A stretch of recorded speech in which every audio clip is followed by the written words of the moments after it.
Hi, my name is Ogunrotimi.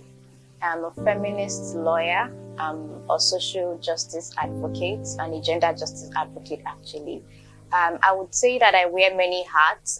First is, as a legal practitioner in Nigeria, I actually major in human rights activism, and I'm also the founder of Gender Mobile Initiative, an organization leveraging technology to advance gender equality and eliminate sexual and gender-based violence. And I would also say that I'm a legal tech lawyer.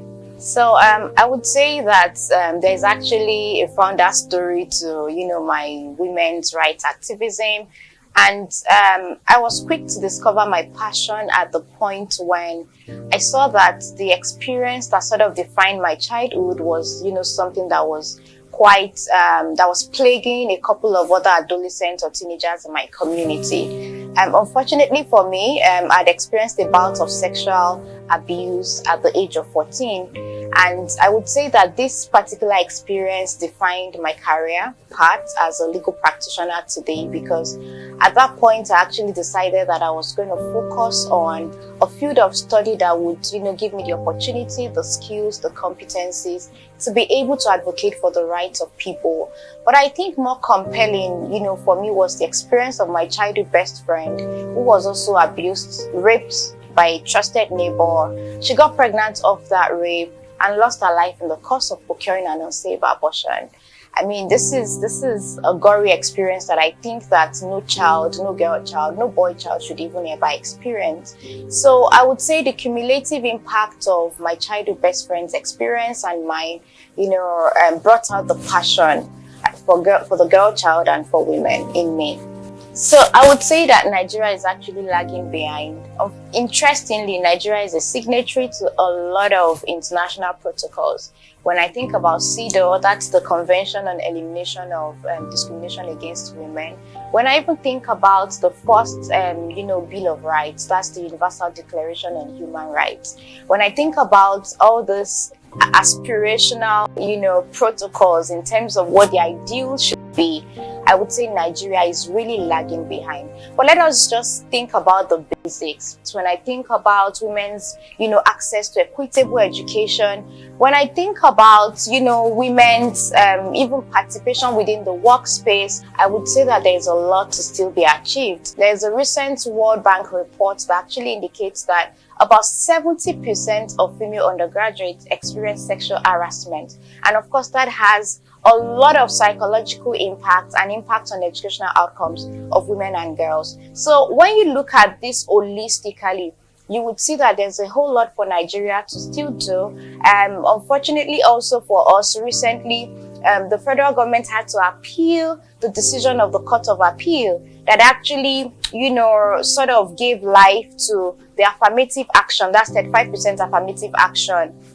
in the national gender policy. And the reality is far from, the verbal commitment that government is making. So as it is now, of course, conversations are ongoing, activism is ongoing, advocacy is ongoing. And I'm very excited that women are, organizing more strategically to also see that we put a lot of pressure on government, on critical stakeholders, on state and non-state actors, and to also adopt what I would call an ecosystem approach where everyone is able to also, come together to work to see that to a reasonable extent, we're able to achieve, some level of gender equity and parity. They're actually enabling laws. I think what the National Assembly needs to do is to give life to some of the international instruments that Nigeria is a signatory to. We have CEDAW, like I did mention earlier, that's the Convention of Elimination of All Forms of Discrimination Against Women. We have the African Charter on Human and People's Rights, regional protocols, that aside the International Bill of Rights. And I think that the National Assembly, as that arm of government that, is supposed to make progressive laws.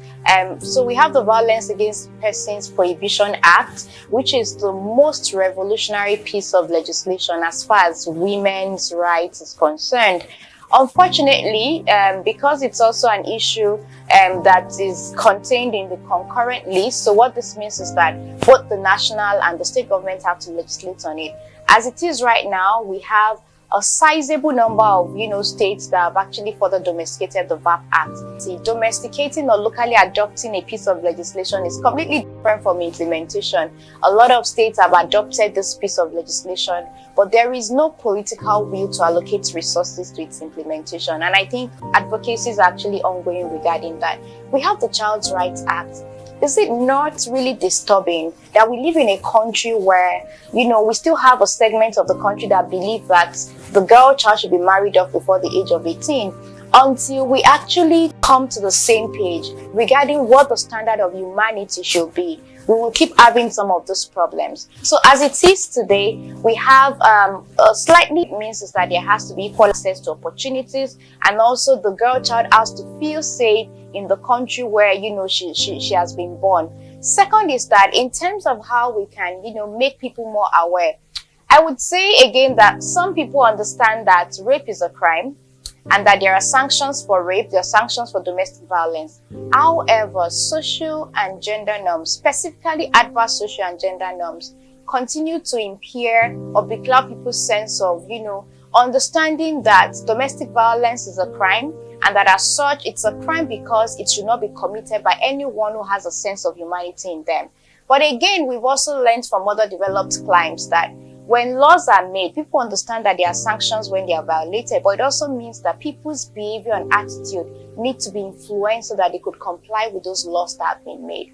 I would say that at the level of government needs to also allocate resources to have gender courts. And you'd see today that also people are not speaking out about these issues because of the social stigma. Second is that I think the cost of justice or the cost of accessing justice is even more than the cost of the crime itself. And we live in a country where, rape cases linger in courts for 5, 6, 7 years. And the person who has experienced rape is brought back to the court of law to come and recount the gory experiences. And at some point in time, you even see that everyone is tired. So that is why you see that there is attrition of cases. You realize in Nigeria today that maybe when you have about 1,000 cases reported, maybe by the time it's moving on from reportage to even investigation, it drops to 500. By the time it's moving from investigation to prosecution, it probably drops to 200. And even by the time it's moving from, prosecution to a logical conclusion of such case, it probably would have dropped to like 50. Because a lot of times, victims or survivors, as the case may be, bail out because of a number of experiences that I just highlighted. So I think that deep down within us, we need to actually be more decisive about, the fact that rape, sexual and gender-based violence is a crime against humanity. And until we all come together to take this particular clear stance, against sexual and gender-based violence, I think that all we're doing is just paying lip service. But I would say there are broader issues. We have patriarchy, and I think patriarchy is the number one enemy of, gender equality. And we know patriarchy to be, subjugation of women and also further institutionalizing male dominance. That has always long been. I mean, why do we have a society where usually when you have a male child, people kill goats, but when you have a female child, people kill chicken? Even right from, that point, you'd see that there is this kind of discrepancy.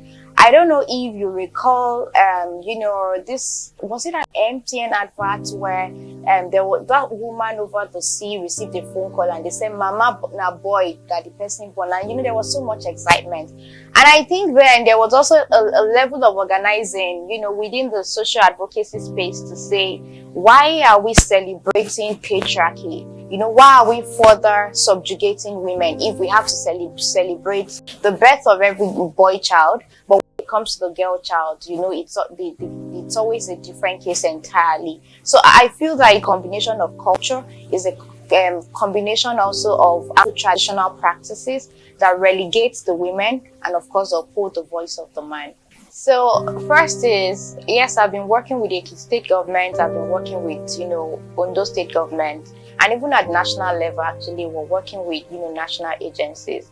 And I think for me, it's an acknowledgement that the problem exists and that government is, coming to terms with reality, that sexual and gender-based violence is fast assuming an epidemic proportion.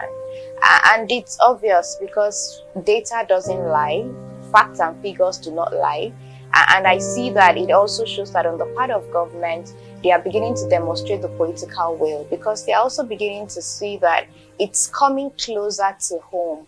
When a girl goes to school and she doesn't feel safe in school, when a girl goes to school and her education is actually cut off because, she's been subjected to power-centered harassment, which is also, becoming prevalent in Nigeria's fine institutions. So it feels good that, governments at subnational levels are beginning to show interest in this issue that is also being, acknowledged as a global issue. So, of course, the work that I do is one that is quite sensitive. And again, when you think about sexual and gender-based violence, you see that it's power-centered.